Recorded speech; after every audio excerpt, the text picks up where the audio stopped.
आज हम एक चैप्टर पढ़ने जा रहे हैं जिसका नाम है पेमेंट ऑफ टैक्स। क्या नाम है? Payment of tax. चलो, पेमेंट ऑफ टैक्स में हम सबसे इम्पोर्टेंट क्या पढ़ेंगे, ध्यान से सुने। पेमेंट ऑफ टैक्स में तीन चीज़ है। एक है इलेक्ट्रॉनिक क्रेडिट लेजर, एक है इलेक्ट्रॉनिक कैश लेजर और एक है इलेक्ट्रॉनिक लायबिलिटी रजिस्टर। ठीक है, पहले हम पढ़ते हैं इलेक्ट्रॉनिक कैश लेजर। क्या होता है?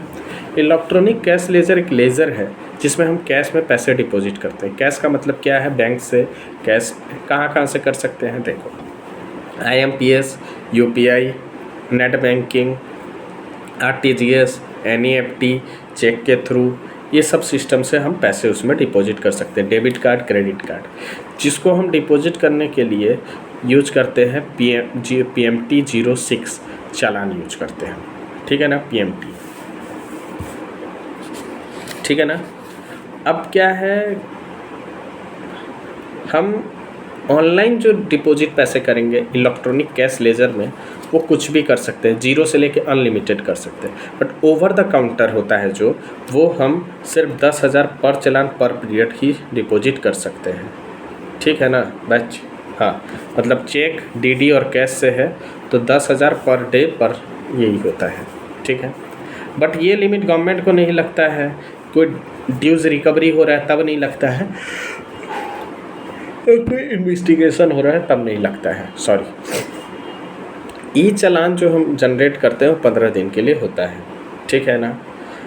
कोई रजिस्टर्ड बन जाए तो अपने पोर्टल से कर सकता है। अनरजिस्टर्ड बंदा को करने के लिए एक टेम्पररी आइडेंटिफिकेशन नंबर दिया जाता है। ठीक है ना। जो CIN होता है वो 18 डिजिट का होता है। ठीक है। अब इसमें सबसे इम्पोर्टेंट ये है कि कभी कभी क्या होता है, जो CIN होता है 18 डिजिट का, वो जनरेट नहीं हो पाता है। तो या जनरेट तो हो जाता है बट कम्युनिकेट नहीं हो पाता है हुआ, तो उस केस में क्या होता है कि बैंक्स को तो मिला नहीं, तो उस केस में ना on the basis of E scroll of RBI हम आराम से पेमेंट कर सकते हैं। ये एक नया अमेंडमेंट था इस साल का। ठीक है। अब एक चीज़ याद रखें, यूटिलाइजेशन ऑफ माइनर हेड और मेजर हेड।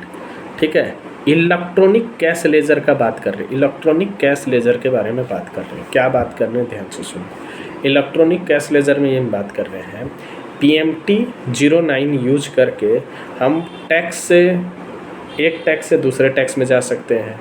हम चाहें तो इंटरेस्ट का हम लेके जा सकते हैं टैक्स में, टैक्स को लेके जा सकते हैं इंटरेस्ट में, कहीं भी किसी को भी कहीं भी लेके जा सकते हैं। इसमें एक नया प्रोविज़न आया कि हम चाहें तो DDP में भी ट्रांसफ़र कर सकते हैं, वन स्टेट टू अनदर भी हो सकता है। DDP का कॉन्सेप्ट ले आया गया है। ठीक है ना।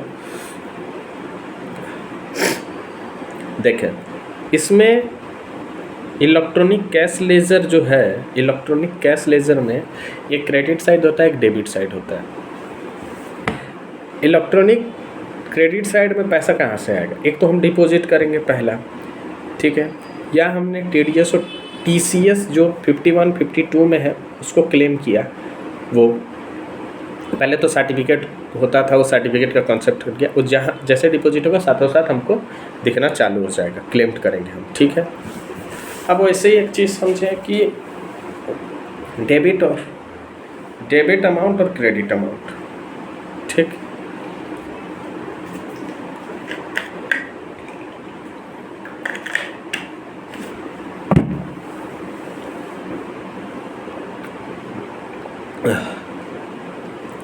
इलेक्ट्रॉनिक कैश लेजर को हम चाहेंगे तो पेमेंट ऑफ टैक्स के लिए यूज कर सकते हैं, पेमेंट ऑफ इंटरेस्ट के लिए भी कर सकते हैं, फाइन, पेनल्टीज़, सब कुछ के लिए कर सकते हैं।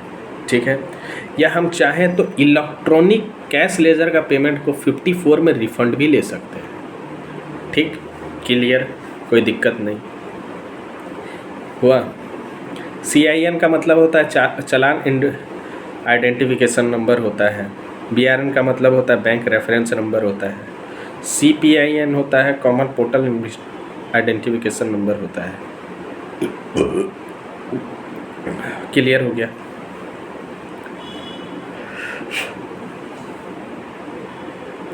इलेक्ट्रॉनिक क्रेडिट लेजर से हम थोड़ा बात करते हैं।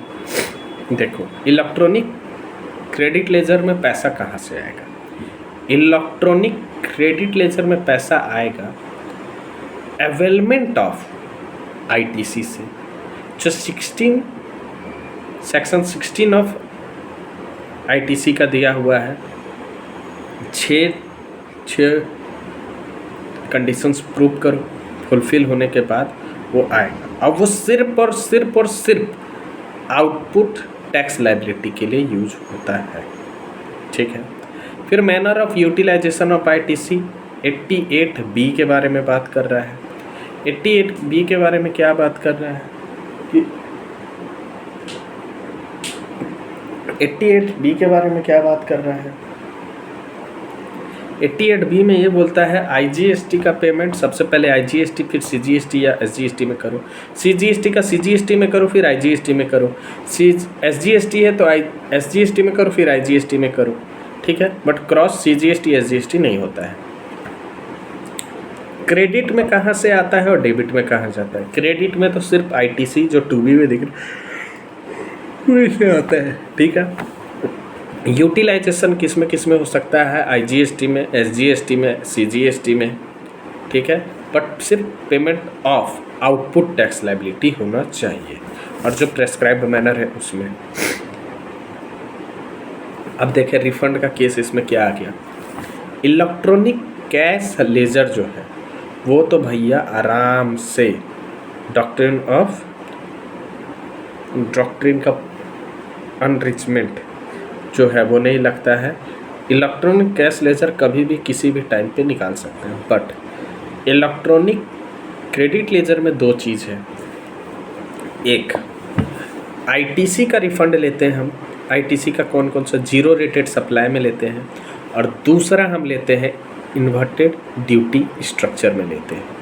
और कोई बंदा ये दोनों सिचुएशन में नहीं हो करके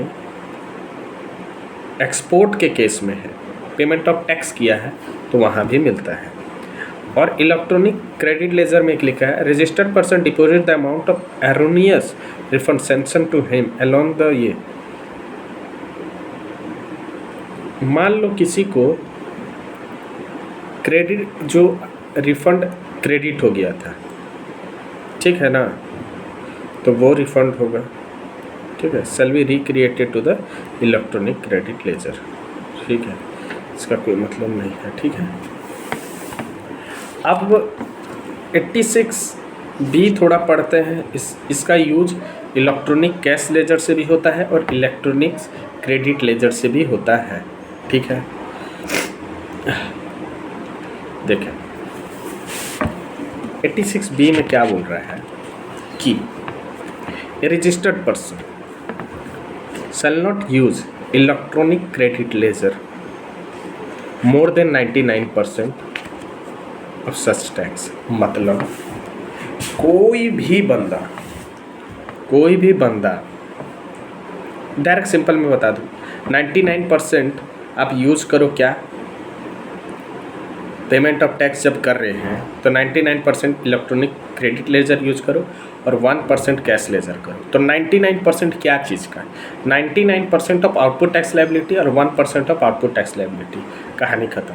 बट इसमें कुछ एक्सेप्शंस हैं, जैसे जो आदमी इंडिविजुअल करता लोग जो हैं जिसने 2 साल में, ठीक है, 2 साल में 1-1 लाख रुपए इनकम टैक्स पे किया है उसको नहीं है। रिफंड जिसका 1-1 लाख रुपए से ज़्यादा है उसको भी नहीं है। जिसने 1% से ज़्यादा 2 महीने में किया है उसको नहीं है। Government department, PSU, local authority, statutory body को भी एक्सेप्शंस है। ठीक है, बट ये केस समझने वाली बात है। 86B में हम बोल रहे हैं 1% इलेक्ट्रॉनिक कैश लेजर का है, 1% इलेक्ट्रॉनिक कैश लेजर का और 99% क्रेडिट लेजर का है। यही बोला मैंने। अब समझने वाली ये बात है इसमें कि यह सिचुएशन कब लगेगा। आपका आउटपुट टैक्सेबल सप्लाईज मतलब टोटल सप्लाईज माइनस एग्जाम्प्ट और जीरो रेटेड करने के बाद taxable supplies in excess of 50 lakhs है तो लगेगा, नहीं तो नहीं लगेगा।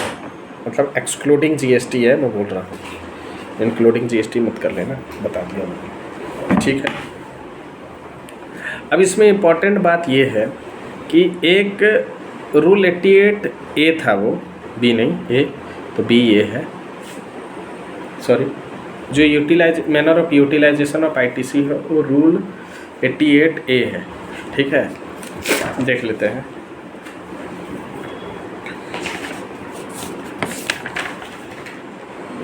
हाँ 88A है, ठीक।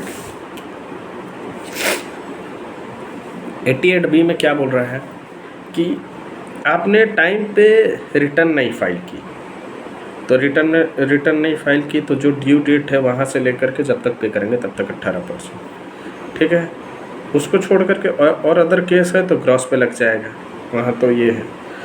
बट एक सिचुएशन क्या है, अवेल्ड और यूटिलाइज है, तो ड्यू डेट प्लस जब एक्चुअल पेमेंट उसमें से हायर हो तो 18% लगेगा। बहुत इंपॉर्टेंट है, इसके ऊपर क्वेश्चन कर सकते हैं। इलेक्ट्रॉनिक लायबिलिटी रजिस्टर क्या है, ये बोलता है पेमेंट कैसे करें। सबसे पहले प्रीवियस ईयर का करें, फिर करंट ईयर का करें, मतलब प्रीवियस टैक्स पीरियड का करें, करंट टैक्स पीरियड का करें, और कोई डिमांड है तो उसका करें, ठीक है। और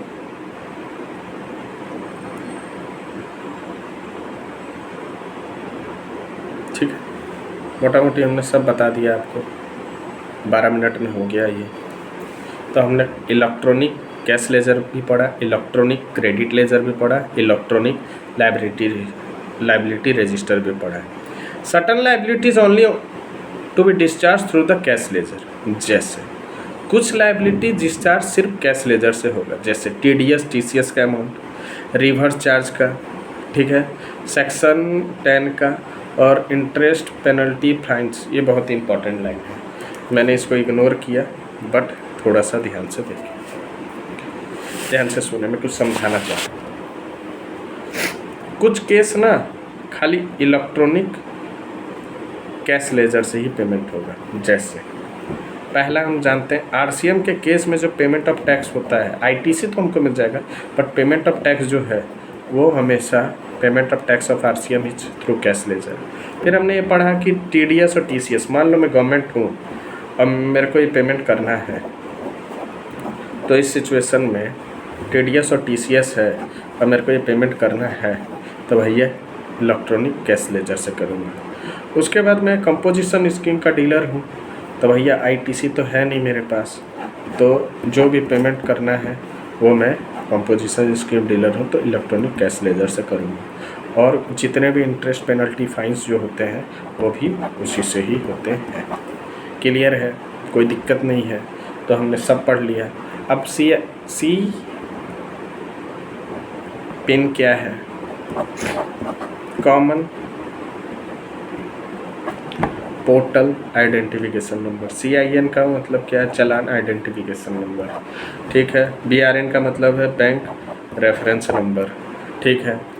अब हमने दो चीज़ इसमें सबसे इम्पोर्टेंट था, क्या क्या इम्पोर्टेंट था, देखो हमने इंटरेस्ट में अमेंडमेंट है पढ़ लिया है।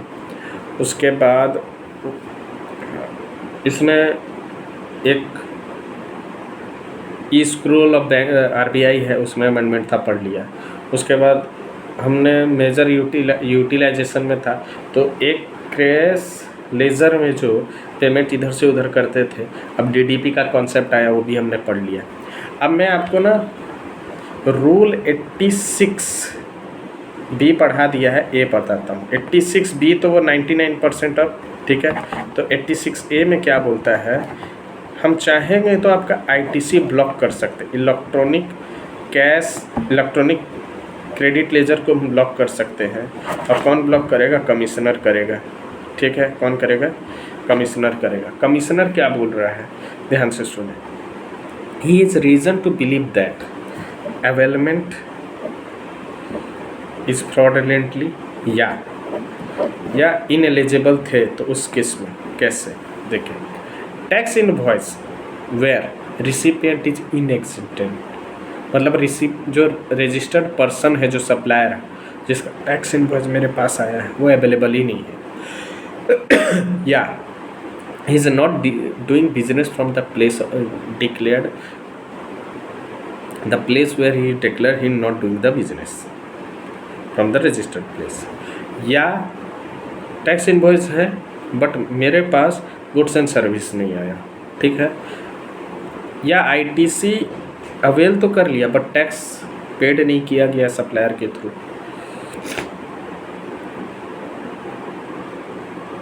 जो रिसिपिएंट है वो आईटीसी ले रहा है और not doing business from the, मैं नहीं कर रहा हूँ, रिसिपिएंट हूँ और मेरे पास टैक्स इनवॉइस ही नहीं है, तो उस केस में वो चाहेगा तो ब्लॉक कर सकता है, बट इस अप टू 1 ईयर है। उसके बाद है तो भैया रिवोक हो जाएगा, सीज टू ख़त्म, ठीक है, क्लियर है। इसमें जो अमेंडमेंट था वो भी बता दिए। Section 50 sub section 3 and rule 88B में अमेंडमेंट है, ये इंपॉर्टेंट पढ़ के जाइए आप। ई स्क्रोल ऑफ आरबीआई है वो अमेंडमेंट है, जो चालान CIN जनरेट नहीं हुआ या जनरेट हुआ बट कम्युनिकेट नहीं हुआ, तो उस केस में स्क्रोल का आया है। फिर इसमें एक PMT 09 है, उसमें अमेंडमेंट था, उसको भी हमने पढ़ लिया, ठीक है। 86A में अमेंडमेंट है। 86A में रूल 86A में अमेंडमेंट क्या है कि up to 1 crore, 1 to 2 crore और 5 करोड़, एक बार थोड़ा देख लेते हैं, ये मेरे को याद नहीं है, इससे रिलेटेड एक इम्पॉर्टेंट चीज़ है, पढ़ लेते हैं, ठीक। देखिए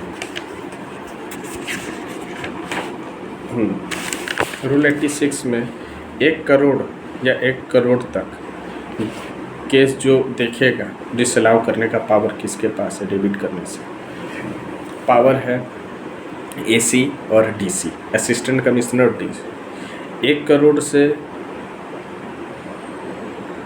फिर 2 करोड़ से 5 करोड़ के बीच में है तो एडिशनल कमिश्नर और जॉइंट कमिश्नर, और 5 करोड़ से ऊपर है तो इस केस में है प्रिंसिपल कमिश्नर। ये थोड़ा मुश्किल बना है, 1 सेकंड, 1 करोड़,